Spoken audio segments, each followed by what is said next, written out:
I need to clap a lot. See, I'm pretty good at it. Nice. I want you to have some professional stuff. Thank you. All right, well, this is Justin with Constantly Calibrating here with Greg Miller of IGN. Hey, how are you? Doing good. How about yourself? Great. Thanks for having me. Yeah. Hi. How's your RTX going for you? You know, pretty good. All I've done so far is eat fried chicken and talk to Freddie Wong and Bernie. So far, so good. I'm enjoying it. Yeah, exactly. It's as good as it could be. I wish I'd worn jeans. I instead went shorts. I got convinced by some people it'd be really hot. It is outside. It's cold in here. I didn't know what to do. I think I made the okay choice. I'm saying shorts is a good idea. Shorts is an okay idea? All right, good. But let's get into it. All right. What got you into game journalism? What got me into games journalism? Yeah. Games. I love video games. No, it was, I always tell the story of, back in the day, believe it or not, there wasn't an internet around for me to go check release dates and figure out when things were coming. So I relied on the GamePro and the EGM every month to tell me what was coming when. Yep. And I got this one issue of GamePro, and on the cover was Maximum Carnage, and on the inside was Death and Return of Superman, SNES Genesis games. Yes. And they said they were coming out in the summer. So I made a note card with every Best Buy, every Walmart, every Toys R Us on it, and would call them every night after school, or not even after school, because it was end of May into June. Like when you're a kid, you're like, the end of May, summer, and you're like, so I'd call and I'm calling these people. And finally it dawned on me one day, I came home, I would call the stores and I'd read the magazine cover to cover until I went to bed, and it dawned on me that someone wrote the words in the magazine. And so that was like, that's it. And I walked out into the kitchen, said, Mom, I figured out what I want to do with my life. She said, what? I said, I'm going to write about video games. And to her credit, she said, okay. And so I got set on that path, did school, newspaper, went to the University of Missouri, the best journalism school in the country, and got a journalism degree, and then ended up out at IGN after some hard work at a daily newspaper. Yeah, and I was about to ask, what was that process of trying to get hired at IGN? Because I understand you definitely sent out a lot of applications. Yeah. I always tell a story that on my Gmail, which I started once I graduated college, I applied 13 times at IGN. And on that, I got rejected, obviously, 12 times. But IGN doesn't even give you the courtesy of a rejection letter. You just never hear back. And I was like, well, that sucks. And I know this had happened to me in college on my Mizzou email address as well. But when I got there, blah, blah, blah, the 13th time, they contacted me, interviewed, and hired me within 24 hours. Very nice. So literally overnight, my life changed. One Thursday, I opened up my computer, email from Jeremy Dunham, replied back, got the interview the next morning at lunch, I got the email at 9 o'clock, found out I got the job the next day at 6 o'clock. So just as proof that 12 no's and 1 yes still means yes. Exactly, yeah. That's what I always tell people, right? It's persistence, it's keeping your head up, it's believing you're going to do this, right? Like, you know what I mean? When you... It's weird that I'm the old guy now, and I've been around doing this long enough that when I meet people at a Portillo's meet and greet or at Beyond 200, and I meet them and they talk to me, and I can spot the flame in them. I know if they're going to do this. And, I met Vince Ingenito that way. I met Brian Albert that way. And those were people I met, and I was like, oh, you're going to be fine. You're going to make it. Don't worry. And now they work next to me. They work on the desk next to me. You know what I mean? It's a big crazy feeling. Yeah. So, it's definitely a crazy feeling to be like, I'm really old. But, no, you get it and you know it. And so, like, there's that thing of, like, you can push me down, you can push anybody down as much as you want. You know you're going to break through. You're going to make it. Okay. But here at RTX, let's go to, how did you get involved with Rooster Teeth? Oh, man. That's a way more confusing story. I have to see for the how to get in journalism, right? I got the story, the GamePro, it's awesome, it's fun, it's inspirational. Rooster Teeth, man, I had known about Red vs. Blue forever, right? But I'd seen it here and there, but I wasn't a big Halo guy, so it never clicked with me to where I was watching it, week after week. Back when you had, like, QuickTime and Real Player. Exactly. You just heard about these machinima things, and somebody had explained to me what machinima was, and I found out, I was like, oh, okay. No, and so I knew about him on that peripheral level, but what really happened is Ashley Jenkins used to work at IGN, and so when she left to go to Rooster Teeth, she introduced us to everyone she knew at Rooster Teeth. Perfect. And so then, I started, I do the Game Over Greggy show on my personal YouTube channel. Tim Geddes is on that. He's a huge Rooster Teeth fan. So when he showed up and I met him as a friend, he started telling me everything and showing me all the great videos and back and stuff like that. So it started as a friendship, and then last year that went into the Gauntlet, you know what I mean, of going on the Gauntlet and doing that. Speaking of the Gauntlet, like, if they ever returned again, would you be happy to return as an all-star?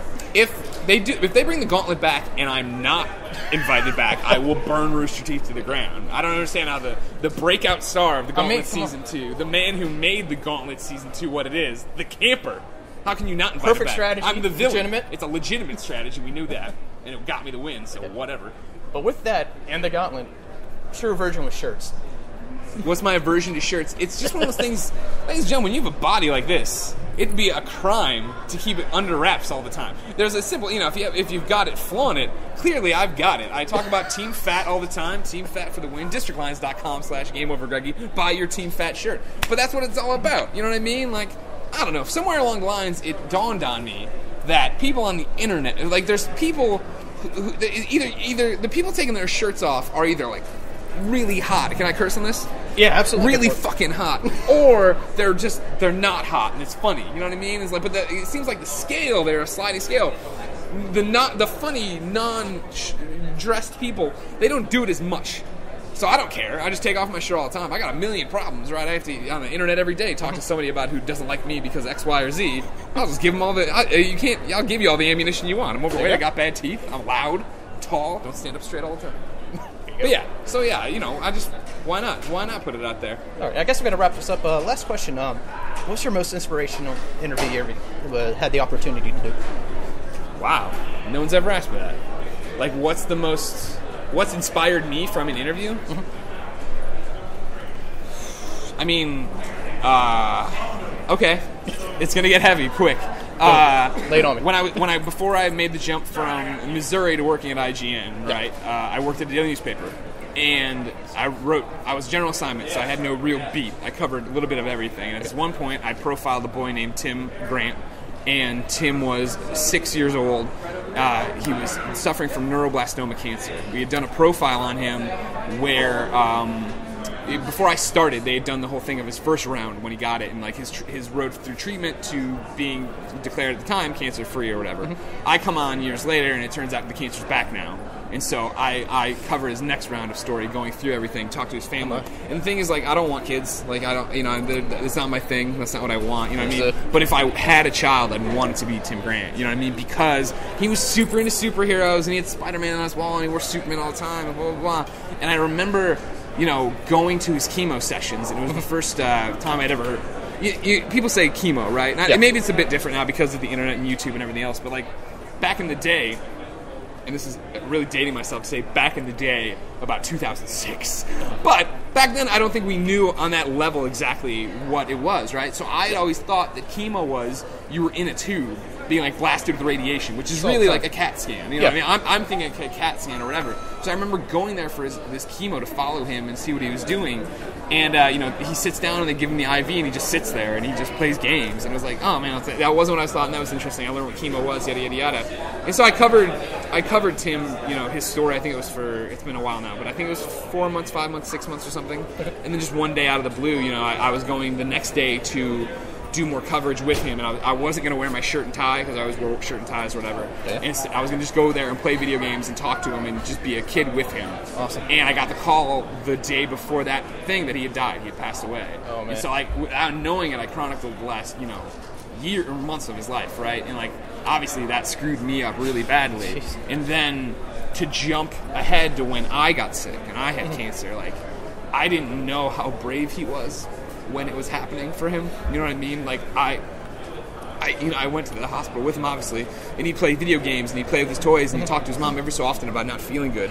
But I remember after my first chemo where, I lost the feeling inside of my body and I lost my vision. I had an allergic reaction to this thing. Like, I came home and just wept, and it wasn't even so much of what I'd gone through, but how much I'd underestimated him.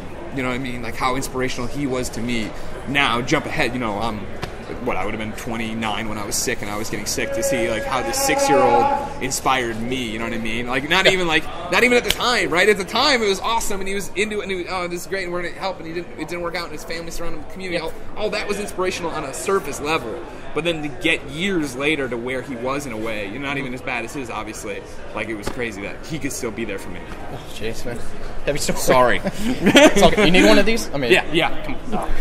That's what RTX is all about. All right. Well, I guess we got to wrap this up. Is there anything you want to plug real quick while you're here? Oh, sure. Yeah, I plug all sorts of stuff. Everybody knows that. Everybody come over, check out the Game Over Greggy show. It's at youtube.com/GameOverGreggy. Of course, we do all sorts of podcasts there. You can buy the podcast for $1. If we're not worth $1, you can download. You can go to YouTube. You watch the videos. It's great. We sell t-shirts like Oreogasm at districtlines.com/GameOverGreggy. Of course, I write for this little up-and-coming video game blog called IGN.com.